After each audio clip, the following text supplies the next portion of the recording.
অমিত শাহ, শুভেন্দু অধিকারীরা প্রায় সময় বলে যে রাজ্যে নাকি দিদির সরকার অর্থাৎ মমতা ব্যানার্জির সরকার, তৃণমূল সরকার, তারা ঠিক করে নাকি পুজো করতে দেয় না, দুর্গা পুজো, কালী পুজো, সরস্বতী পুজো হয় না। এটা কি মেনে নেবেন? তাহলে 34 বছর যখন লেফট ফ্রন্ট সরকার ছিল ওরা তো কোনো পুজোই করতো না, তাহলে ওদেরটা কি বলবে? আমাদের দিদি কোন দিন বলেছে? দিদি তো পুজো গুলোকে আরো অনুদান দিচ্ছেন, উদ্বোধন করছেন, নিজে গিয়ে অনুদান দিচ্ছে, নিজে গিয়ে উদ্বোধন করছেন। তারপর আগে গণেশ পুজোর অত চল ছিল না, তৃণমূল সরকার আসার পর আরো বেশি করে গণেশ পুজো হচ্ছে, সব পুজোই তো হচ্ছে।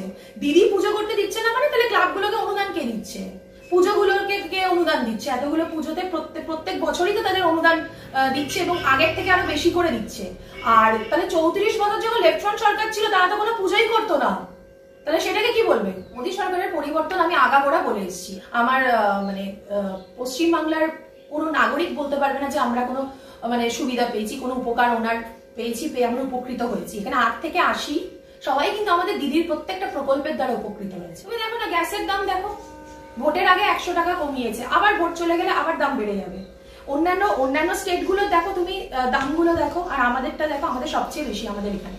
আর পেট্রোল, এগুলো তো আমাদের দৈনন্দিন জীবনে, রান্নার গ্যাস, পেট্রোল, গাড়ির পেট্রোল, এ তো লাগেই। সামনেই তো 2024 লোকসভা ভোট, এই ভোট নিয়ে কি ভাবছেন? মোদী সরকারের কি একটা পরিবর্তন হওয়া উচিত নাকি মোদী সরকার থাকবে আবার? কখনোই না। মোদী সরকারের পরিবর্তন আমি আগাগোড়া বলে এসেছি। আগের বারও যখন তুমি ইন্টারভিউ নিয়েছিলে আমি তখনও বলেছিলাম যে দিদি গিয়ে দিল্লির মসনদে বসুক।